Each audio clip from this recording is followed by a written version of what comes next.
Olá, na nossa aula de hoje, na nossa disciplina Química Inorgânica, nós vamos falar dos compostos de metais alcalinos, terrosos e aplicações. Os metais alcalinos terrosos são esses aqui que nós estamos mostrando, né? O berílio, magnésio, cálcio, estronço, bário e rádio, né?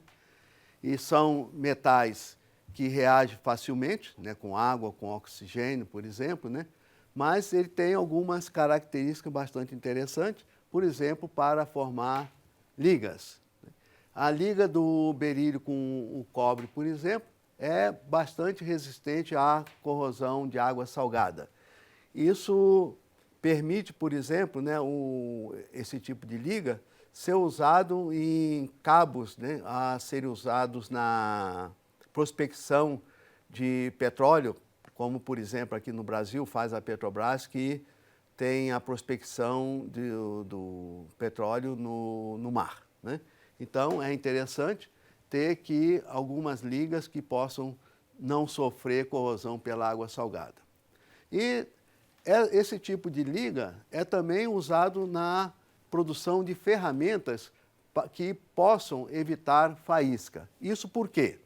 Porque quando nós temos numa indústria, por exemplo, né, em que tem algumas maquinaria, né, para a sua utilização na produção de qualquer produto inflamável, então é desejável que o material do qual é constituído essa máquina seja de um produto que não produza faísca, porque, obviamente, se produzir faísca, nós temos um produto inflamável e isso vai causar, por exemplo, incêndio.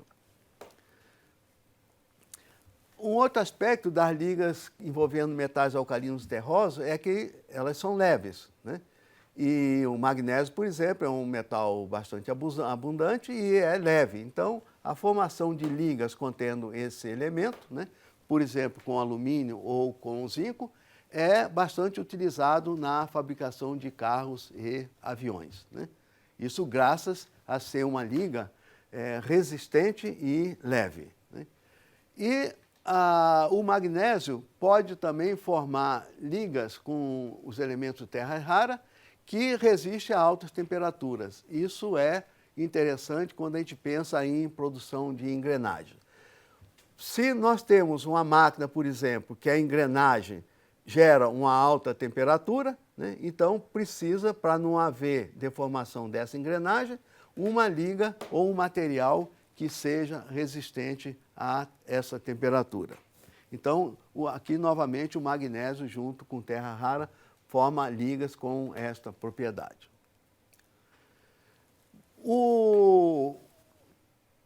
Os compostos de metais alcalinos terrosos, né, eles têm aplicações bastante interessantes. Vejamos, por exemplo, o óxido de berílio, que tem seu ponto de fusão da ordem de 2.600 graus Celsius, como também o óxido de magnésio, que tem um ponto de fusão aí quase 3.000 graus Celsius, né?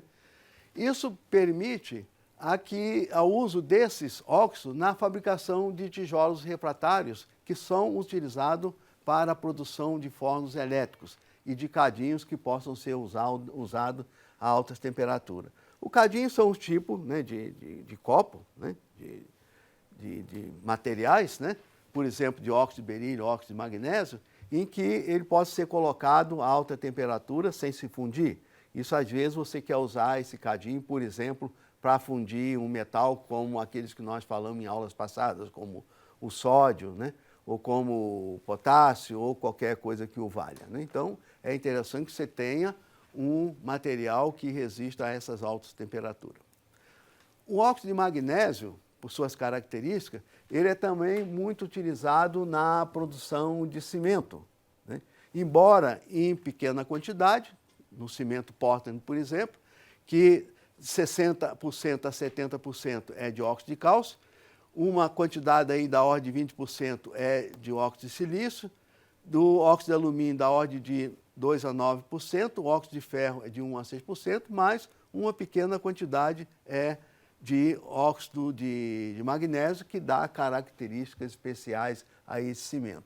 Se a gente imaginar que o cimento é usado, né, na construção civil em grande escala, a gente imagina a quantidade aí que se usa desses óxidos, inclusive do próprio óxido de magnésio.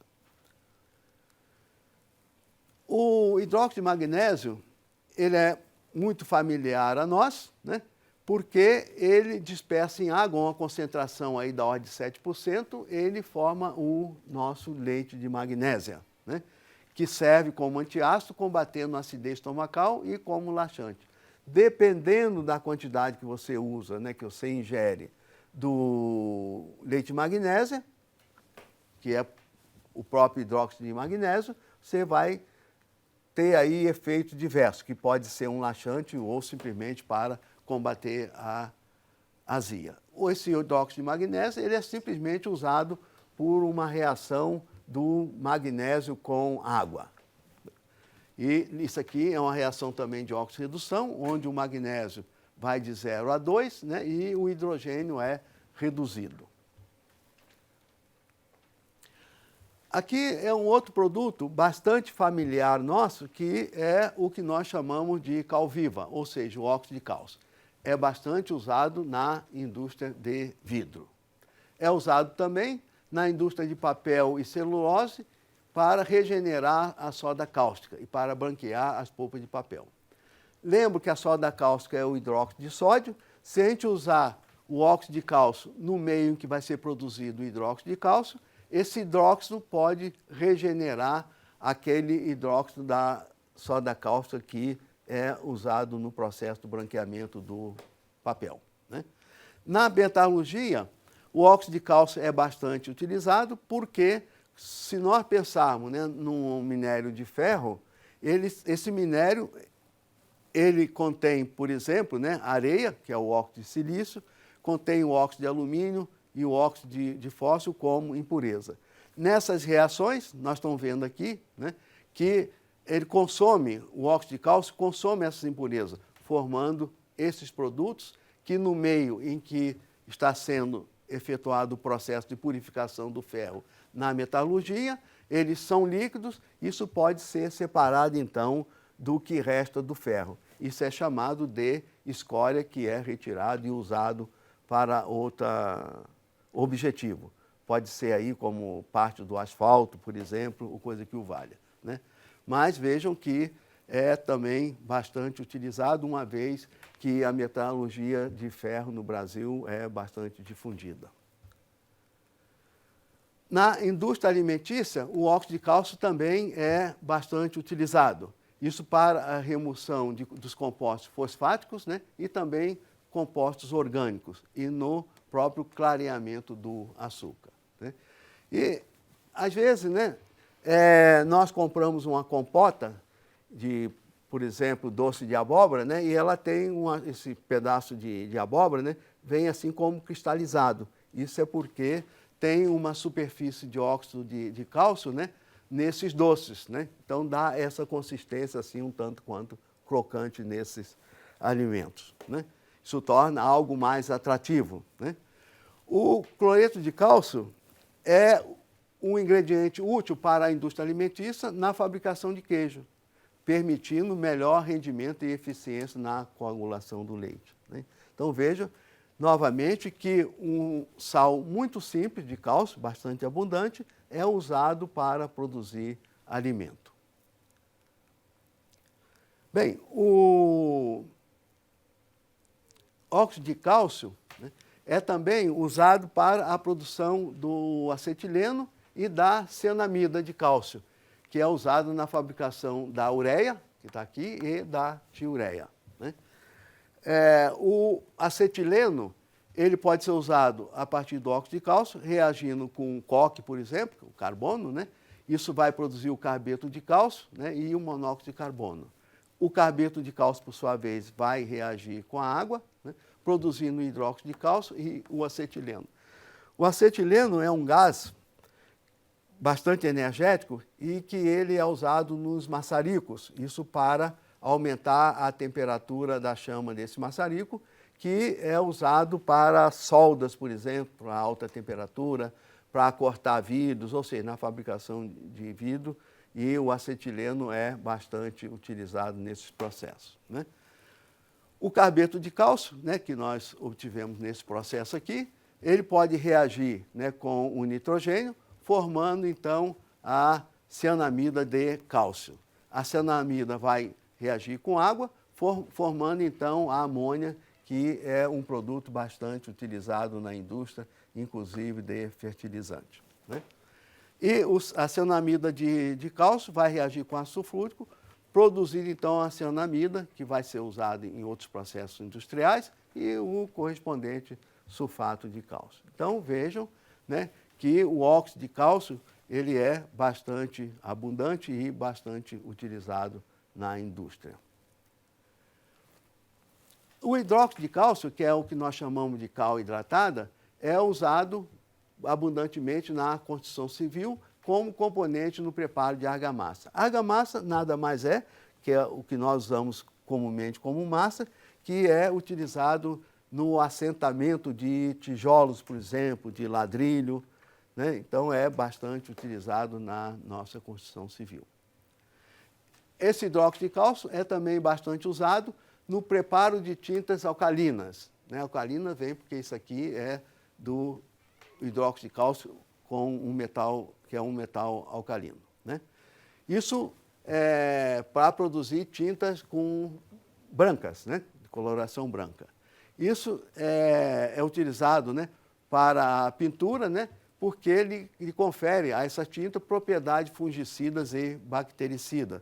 Obviamente, isso é desejável porque fornece um ambiente agradável para a nossa saúde e com conforto, né? Então, é uma outra aplicação de um composto contendo um metal alcalino terroso, né? Aqui nós vemos, né, que o cálcio 2, né, é usado também para a remoção de íons da água dura, né? A água dura é o quê? É a água que contém cálcio, né, e magnésio principalmente. Essa água não é adequada para vários usos, inclusive para lavar roupa, porque diminui a espuma que possa formar o sabão com essa água dura, né? O bicarbonato de cálcio, né, é usado diretamente para o ajuste do pH do solo na agricultura, né? O bicarbonato de cálcio, né, ele pode reagir, né, com o hidróxido de cálcio, formando então aqui o carbonato de cálcio, né? E água, né? Nós sabemos, né, que o carbonato de cálcio também é usado na produção de pasta de dente para dar um caráter de abrasivo nessa pasta de dente, né? O sulfato de cálcio, que é a gipsita, né, é o nosso gesso que nós usamos aí para a construção civil, usamos para moldar peças de várias funções, né? Peça de carro, peça de arquitetura, né? Então é bastante utilizado, inclusive para até próprio gesso para consertar aí braço quebrado, perna quebrada, etc. Bem, os elementos mais pesados, né, eles podem formar, por exemplo, né, nitratos, né, como o nitrato de estrôncio, né, que é bastante usado em shows pirotécnicos, que produz uma chama vermelha, né? Já o nitrato de bário, ele também é usado em shows pirotécnicos, mas nesse caso, ele produz uma chama verde. Então, vejam que cada elemento em si, ele pode formar uma chama com coloração diversificada. E o carbonato de estrôncio, né, e o óxido de estrôncio, eles são usados na indústria açucareira, né, no refino do açúcar, né? O sulfato de bário, ele é usado na medicina como agente, né, de contraste radiológico. Isso, lembramos, né, que ele é preparado na forma de suspensão aquosa e pode ser administrado por via oral. Esse sulfato de bário, ele é muito pouco solúvel em água, praticamente não é solúvel, por isso que ele é usado na suspensão. Aqui eu queria lembrar, e alertar inclusive, né, lembrar do caso Celobar, que isso ocorreu em 2003, né, em que várias pessoas usaram esse sulfato de bário para fins farmacêuticos, né, e acabaram tendo sérios problemas de saúde. Né. Várias pessoas, né, morreram, fala-se em 20, né, após a ingestão desse Celobar. Por quê? Né, porque provavelmente, isso é o que falava-se na ocasião, né, em que esse sulfato de bário poderia estar sendo usado de forma impura. Ou seja, o bário, né, se nós tivermos, por exemplo, outros sais de bário, como carbonato, que foi o que se falou na época, né, como impureza do sulfato de bário, esse carbonato de bário ele é solúvel no pH do organismo e o bário é extremamente tóxico quando na forma catiônica. Então, né, vocês vão encontrar, né, nesse material de apoio, que é um artigo de Química Nova que alerta para esse problema e discute um pouco sobre o ocorrido na ocasião.